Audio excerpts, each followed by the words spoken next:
경제 속속 시간입니다. 오늘은 경제부 임혜준 기자와 함께합니다. 안녕하세요. 안녕하세요. 네, 오늘 11월 11일 빼빼로데이잖아요. 네. 오늘을 겨냥한 상품들이 쏟아지면서 편의점 업계가 특수를 누리고 있다고요? 그렇습니다. 오늘은 빼빼로데이이자 가래떡데이이기도 합니다. 예. 이 경기 침체 속에서도 기념일은 챙기는 소비, 이른바 가치 소비가 이어지면서 편의점 업계는 이번 빼빼로데이를 놓치지 않으려 분주합니다.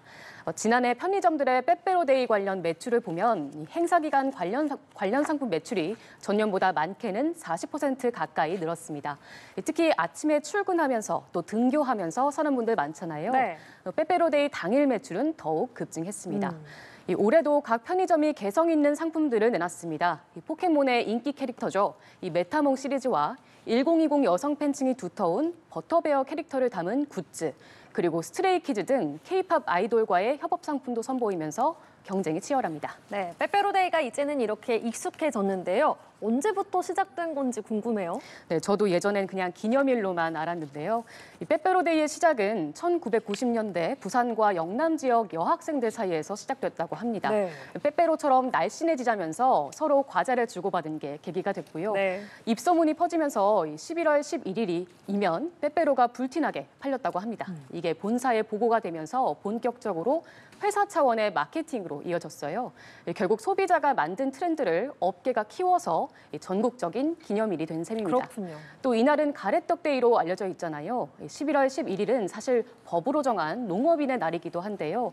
정부가 젊은 층의 쌀 소비를 늘리기 위해서 2000년대 들어서 이 가래떡데이로 명명하면서 빼빼로데이와 함께 매년 소비 촉진 행사를 진행하고 있습니다. 네, 농업인의 날인 오늘이 어떻게 빼빼로데이가 됐는지 또 가래떡데이가 됐는지 그 유래를 알 수가 있었네요. 다음 주제 보겠습니다. 저희 회사가 있는 광화문 근처만 좀 돌아다녀봐도 확실히 외국인 관광객이 이전보다 늘었다는 점을 체감을 할 수가 있는데 올해 우리나라를 찾은 외국인 관광객이 역대 최고치를 기록할 수도 있다고요? 그렇습니다. 이 법무부 출입국 통계에 따르면요. 올해 1월부터 9월까지 관광 비자를 받고 입국한 외국인이 659만 명에 달했습니다. 지난해 같은 기간과 비교했을 때 무려 17%나 넘게 늘어난 거예요. 네.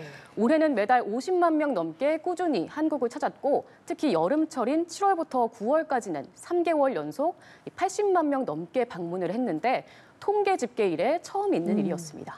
이 외국인 관광객은 2019년 715만 명으로 정점을 찍고 코로나19로 2021년엔 11만 명 수준까지 줄었는데요. 네. 엔데믹 이후 빠르게 회복해서 지난해 754만 명으로 역대 최대를 기록했습니다. 그런데 올해는 벌써 9개월 만에 지난해 방문객의 86%에 도달한 거예요. 역대 최다 방문 기록을 새로 쓸 수 있을 거란 기대감이 나오고 있습니다. 이렇게 외국인 관광객이 부쩍 늘어난 데에는 K-콘텐츠 인기는 물론이고 이 온라인으로 입국 허가를 받는 전자여행 허가제 KETA도 큰 역할을 했다는 평가가 나오는데요. 네. 입국 절차가 훨씬 간편해지면서 한국 여행이 한층 쉬워졌다는 반응입니다. 네, 더 많은 외국인들이 한국의 매력을 느끼고 돌아갔으면 좋겠습니다. 네. 다음은 증시 소식 짚어보겠습니다. 코스피가 많이 올랐는데 개인 투자자들의 손실은 또 크다고요? 그렇습니다. 요즘 온라인 커뮤니티나 SNS에서 누가 몇 억씩 벌었다더라, 또 지금이라도 들어가야 하나 이런 글들 많이 보이죠. 그런데 막상 개인이 받아든 성적표는 조금은 달랐습니다. 예. 한 증권사 조사에 따르면요. 지난달 말 기준 국내 주식 잔고를 보유한 개인 고객 240만 명 가운데 54%에 달하는 131만 명, 그러니까 절반 이상이 마이너스 수익률을 기록한 것으로 나타났습니다. 이 한 사람당 평균 손실액은 931만 원에 달했고요. 전체 평가 손실 규모는 12조 원이 넘었습니다. 지난달 말은 코스피가 장중 처음으로 4,100선을 돌파했던 때였는데 투자자 절반은 여전히 손실을 보고 있었다는 이야기입니다. 네, 좀 의외네요. 종목마다 희비도 엇갈렸다고요? 네, 손실이 큰 쪽은 카카오와 2차 전지 관련주 투자한 개인이었습니다. 카카오를 가진 투자자만 15만 명에 달했는데요.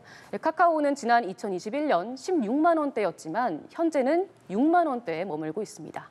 반면 삼성전자, SK하이닉스, 한화 에어로스페이스 등 반도체와 조선, 방산, 원전주를 보유한 투자자들은 수익을 냈습니다. 그렇군요. 남들은 다 벌었다 이런 얘기 하는데 결국 절반만 진실인 셈이네요. 또 연령별로도 차이가 있었다고요? 그렇습니다. 특히 40, 50대 중년층의 손실 비율이 가장 컸어요. 10명 중 6명이 마이너스 수익률이었고요. 평균 손실액도 1,000만 원 가까이였습니다. 반면 20대와 미성년 투자자의 손실 비율은 상대적으로 낮았습니다. 아무래도 연령이 높을수록 투자 금액이 커져서 손실폭도 함께 커진 것으로 보여집니다. 예. 이 전문가들은 40, 50대의 경우 새로운 테마주나 신산업 흐름에 적극적으로 뛰어드는 성향이 강해서 수익도 크지만 그만큼 손실도 커졌다고 분석했습니다. 또 SNS에서 성공 사례만 눈에 띄는 착시 효과가 있어서 뒤늦게 시장에 뛰어드는 투자자가 많아진 것도 손실이 커진 원인으로 진단했습니다. 네, 알겠습니다. 자, 마지막 주제 보겠습니다. 해외에서 신용카드 정보를 몰래 복제하는 스키밍 범죄가 늘고 있는데 이를 막아주겠다면서 나온 게 RFID 지갑이잖아요. 그래서 이거를 좀 구매해서 쓰는 소비자들도 많은 걸로 알고 있는데요. 이 RFID 차단 지갑이 좀 제 기능을 못할 때가 있다고요? 그렇습니다. RFID는 카드를 단말기에 대면 자동으로 인식되는 무선 인식 기술인데요. 이 기술을 악용하면 카드 정보가 몰래 읽히는 스키밍 범죄가 발생할 수 있습니다. 이 때문에 RFID 차단 지갑, 즉 전파를 막는 특수 소재가 들어간 지갑이 인기를 끌고 있는데요. 그런데 한국소비자원이 시중 제품 14개를 조사한 결과 1개 제품은 전파 차단 기능이 전혀 작동하지 않았고 기본적으로 차단 기능을 하는 소재도 사용하지 않았던 것이 드러났습니다. 게다가 일부에선 마찰이 생기면 색이 묻어나는 등의 품질 문제도 있었습니다. 예. RFID 차단 지갑이나 여권 케이스 등은 시중에서 적게는 10,000원대부터 상품이 다양한데요. 소비자원은 일단 제조업체에 성능 불일치를 개선하라고 권고했고요. 무엇보다 소비자에게 제품을 구매할 때 실제로 RFID 차단 기능이 명확히 표시된 제품인지 살펴서 주의해서 구매할 것을 당부했습니다. 네, 알겠습니다. 오늘 경제 속속은 여기까지 듣겠습니다. 지금까지 경제부 임혜준 기자와 함께했습니다. 고맙습니다. 고맙습니다.